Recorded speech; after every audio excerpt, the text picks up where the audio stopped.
It seems pistol carbine conversion kits are picking up in popularity, and for good reason. It allows you to get a little more fun out of your pistol and essentially add an SMG to the arsenal that also accepts magazines and parts that are pretty easy to source on the market. Latest from ArmorWorks, this is the VX series carbine kit built for the VX series of pistols. We have 3 colors available: black, gray, and tan. If you're not the biggest fan of hexagons, don't worry, we've tested it to fit with a few different models as well, but more on that in a bit. Now, the obvious appealing factor is the price, coming in at just about 120 bucks Canadian. On paper, this seems like a pretty attractive proposition. Let's see if it's any good. We'll start with the packaging. There's no mistaking this for anything but an ArmorWorks product. This is just a bigger version of their standard boxes. Inside, it's folded cardboard protection that I wouldn't call the most secure, but the kit is so lightweight, I'm sure it'll arrive without damage. You get one QD sling mount that allows for a single point sling and the standard AW info card. There's no manual included, so let's go over how it all goes together.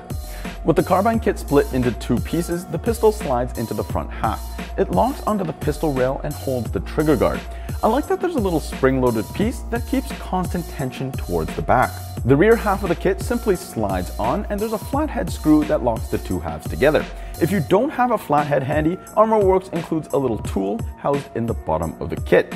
Keeping with the theme, it's also a hexy. Using the smaller side of that tool, you can tighten down the adjustment screw to tighten up fitment. And that's it, conversion complete. As far as fitment goes, by design, there is a little bit of forward movement because of that spring-loaded piece, but under normal use, you really don't feel it. There is a little bit of side-to-side play, which mainly stems from the trigger guard area. With the adjustment screw tightened, it's really not too bad, but it would have been nice to have another adjustment screw specifically for the trigger guard. Of course, you can always shim it up with tape. To take down the kit, simply reverse the installation steps. Make sure you loosen the adjustment screw to prevent marking up the rail. With the rear screw loosened, simply close up the stock, which pushes in the screw, easily releasing the back half. As a whole, it's a relatively painless and fast process, and everything goes together quite smoothly. Having all the tools you need right on the kit itself is a nice touch. As promised, let's see how other brands fit. Testing standard full-size Glocks, I'm happy to report Umarex, Tokyo Marui, and WE Glocks fit and function with no issues. I do have to apologize. We mentioned in the new products video that the G19 as well as the 23 fit fine. Now, the G19 fits perfectly, and I assume that the G23 would fit as well because they have the exact same lower. However, the front of the barrel is a little bit different on the 23 and actually gets caught on the charging handle. It will fit, but you'll have to do a bit of modification work to that charging handle. Glock models without rails like the G26 will not fit at all. Talking about aesthetics, in my opinion, it's not a bad looking kit. I like that they didn't go crazy with the design, and in particular, I really like the side profile as well as the look of the ejection port. The one complaint I do have is the stock seems a little bit too thin and not that cohesive with the rest of the design.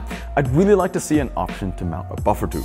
Being fully constructed of polymer, this is quite a lightweight kit. Coming in at 575 grams, it's less than the weight of the pistol inside, which comes in at 799. Sure, it loses points for realism, but the weight does seem proportionate to how low profile the kit is, and overall, everything's really balanced in the hands. The important part is the polymer doesn't feel cheap, and overall construction is quite good. There isn't any plastic creak anywhere in the kit, and there's hardly any play as well. Feeling out the ergonomics of the kit, I like that there's a little built-in hand stop for your support hand. There's a bit of grip texturing right on the body, and overall, the hand positioning is quite comfortable. You could throw on a vertical grip if you want, but personally, I think it's fine without it. I'm glad to report that the ambidextrous charging handle works very well. It's spring-loaded and simply pushes the slide from the front. It's not attached to the slide, which means it's non-reciprocating, which is definitely a good thing. Not only does this mean less drag on the slide, but also if something gets in the way of the charging handle, it won't cause any problems. The stock is a folding stock with a side button release.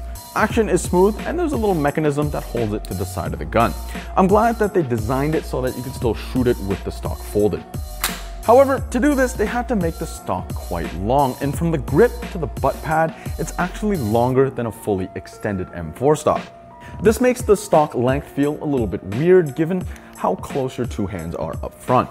Up top, we have built-in iron sights with either an open circle or a notch rear sight.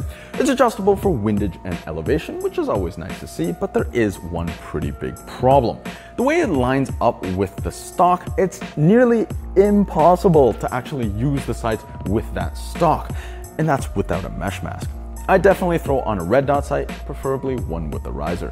One thing that's pretty popular with carbine kits is running an extended inner barrel. Now, your mileage may vary, but we were getting about 400 FPS with an extended inner barrel. If accuracy is what you're after, I'd recommend swapping out the barrel entirely for a longer one-piece inner barrel. Onto the range now, I was really impressed with how fun this kit is to shoot. Of course, performance is dependent on the face pistol, but because the kit is so light, the blowback is harder than you'd expect, and you can really feel it through the stock. It's definitely on par with other gas SMGs. One thing I noticed is just how much easier double taps are compared to a naked pistol. Just having the extra shoulder support really goes a long way. Of course, the ability to throw on an optic will definitely help with accuracy as well. Now, I'm not a huge fan of full auto, but if you've got that little switch and a nice extended mag, it really is hard not to smile after a quick mag dump. As far as shooting feel goes, I'm impressed. And there you have it, the ArmorWorks VX Carbine Kit. I'm not gonna say it's the best carbine kit around, nor does it pretend to compete with the upcoming SMC9. However, for the price, it's definitely pretty hard to beat. And through my testing, I definitely found more pros than cons. As for reliability, of course it is dependent on the pistol inside, but through our testing, we didn't encounter one single issue. It's such a simple design really that I can't imagine anything failing short of throwing the whole kit on the ground. If you have a Glock lying around that hasn't been getting too much love, this kit is a no-brainer. For a little bit more than the cost of 2 spare magazines, you really just can't go wrong, if even only for the novelty factor. As always, thanks so much for watching. Make sure you subscribe if you haven't already, and we'll catch you on the next one.